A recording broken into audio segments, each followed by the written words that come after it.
کامیاب اور خوشحال زندگی کے حصول کا 7واں اصول دعا ہے، یعنی اللہ تعالیٰ سے خوشحالی کا اور مشکلات، غموں اور صدموں سے نجات پانے کا سوال کرنا،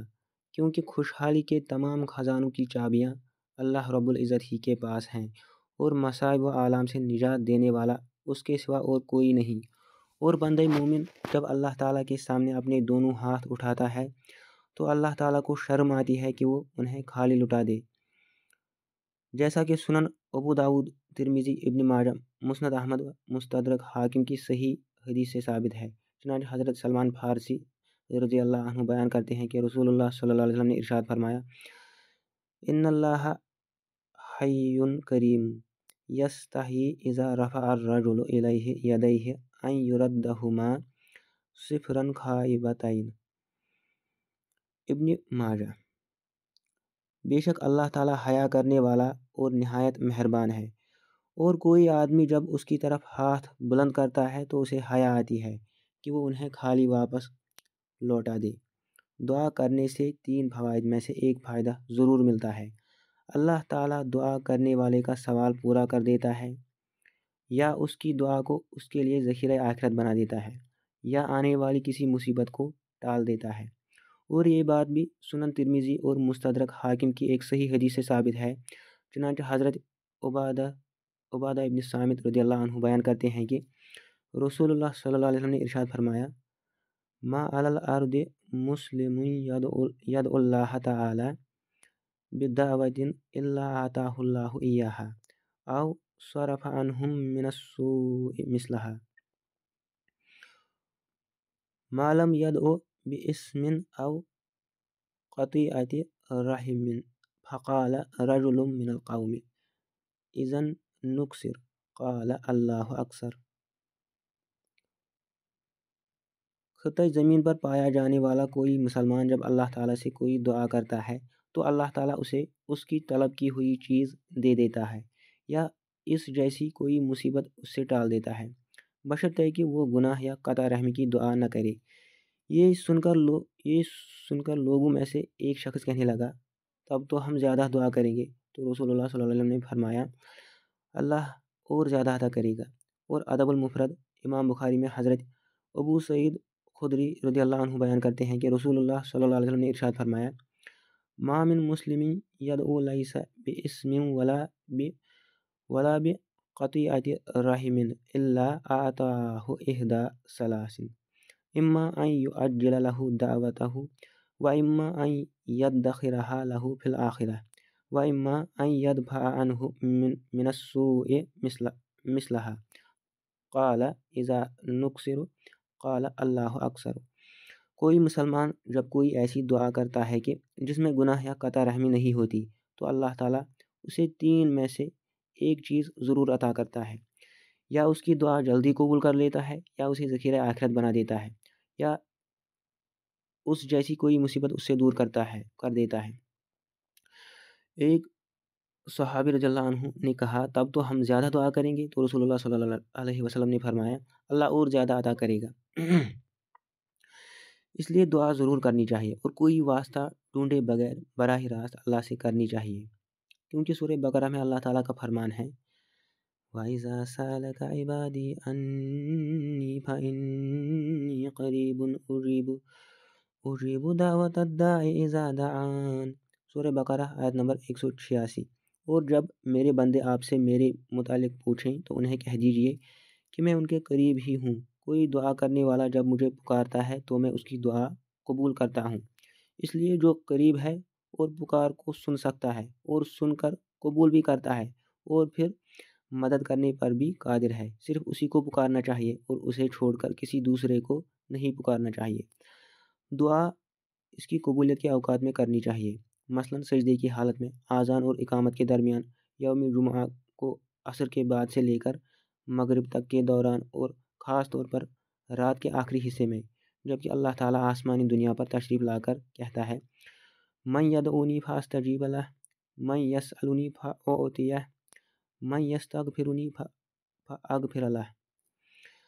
کون ہے جو مجھ سے دعا مانگے تو میں اس کی دعا کو قبول کروں، اور کون ہے جو مجھ سے سوال کرے تو میں اسے عطا کروں، اور کون ہے جو مجھ سے معافی طلب کرے تو میں اسے معاف کر دوں۔ اور مسلم کی ایک روایت میں ان الفاظ کا اضافہ بھی ہے، پھر وہ بدستور اسی طرح رہتا ہے یہاں تک کہ فجر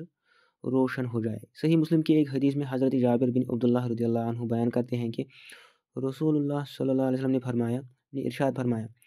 ان فی اللیل لساعة لا یوافقها عبد مسلم یسأل اللہ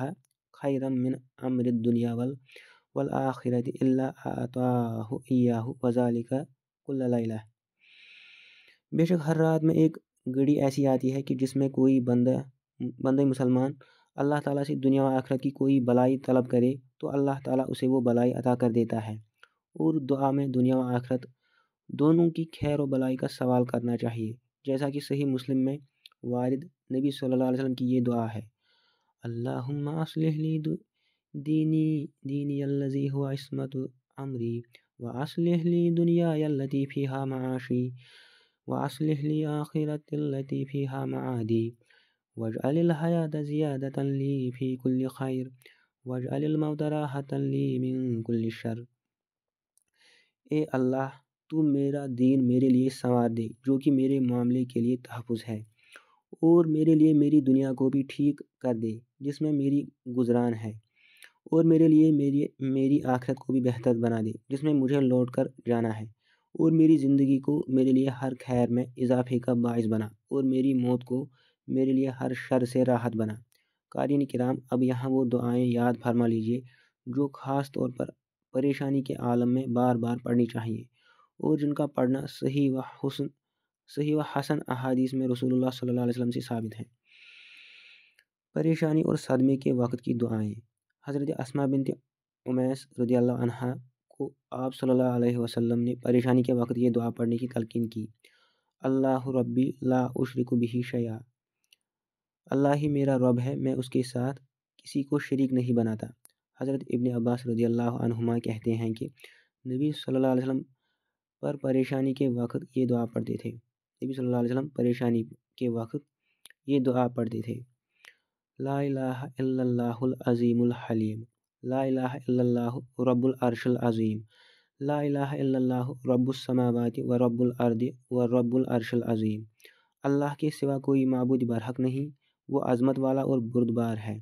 اللہ کے سوا کوئی معبود برحق نہیں، وہ عرش عظیم کا رب ہے۔ اللہ کے سوا کوئی معبود برحق نہیں، وہ آسمانوں کا رب اور زمین کا رب اور عرش عظیم کا رب ہے۔ حضرت علی رضی اللہ عنہ کو آپ صلی اللہ علیہ وسلم نے پریشانی کے وقت یہ دعا پڑھنے کی تلقین کی، لا الہ الا اللہ الحلیم الکریم، سبحان اللہ و تبارک اللہ رب العرش العظیم والحمد للہ رب العالمین۔ اللہ کے سوا کوئی معبود برحق نہیں، وہ بردبار اور کریم ہے، اللہ پاک ہے اور بابرکت ہے، وہ اللہ جو کہ عرش عظیم کا رب ہے، اور تمام تعریفیں اس اللہ کے لیے ہیں جو کہ تمام جہانوں کا رب ہے۔ حضرت ابو بکرہ رضی اللہ عنہ کہتے ہیں کہ نبی صلی اللہ علیہ وسلم نے فرمایا، پریشان حال کو یہ دعا پڑھنی چاہیے، اللہم رحمتک ارجو فلا تکلنی الی نفسی طرفۃ عین واصلح لی شانی کلہ۔ اے اللہ، میں تیری رحمت کا امیدوار ہوں، لہذا تو مجھے پل بھر کے لیے بھی میرے نفس کے حوالے نہ کر، اور میرا ہر کام میرے لیے ٹھیک کر دے۔ حضرت انس رضی اللہ عنہ کہتے ہیں کہ رسول اللہ صلی اللہ علیہ وسلم پر پریشانی کے وقت یہ دعا پڑھتے تھے، یا حی یا قیوم برحمتک استغیث، اے زندہ اے قیوم، میں تیری رحمت کے ساتھ مدد کا طلبگار ہوں۔ دعائے یونس علیہ السلام، لا الہ الا انت سبحانک انی کنت من الظالمین، تیرے سوا کوئی معبود برحق نہیں، تو پاک ہے، بے شک میں ظلم کرنے والوں میں سے تھا۔ حضرت سعد بن ابی وقاص رضی اللہ عنہ سے روایت ہے کہ رسول اللہ صلی اللہ علیہ وسلم نے فرمایا، انہ لم یدع بہا مسلم فی شیء قط الا استجاب اللہ لہ بہا، جو مسلمان اس دعا کے ساتھ کسی بھی چیز کے بارے میں دعا کرتا ہے، اللہ تعالیٰ اسے یقیناً قبول کرتا ہے۔ اللہم انی عبدک و ابن عبدک و ابن امتک ناصیتی بیدک، ماضٍ فی حکمک عدل فی قضاؤک، اسألک بکل اسم هو لک سمیت بہ نفسک او علمتہ احدا من خلقک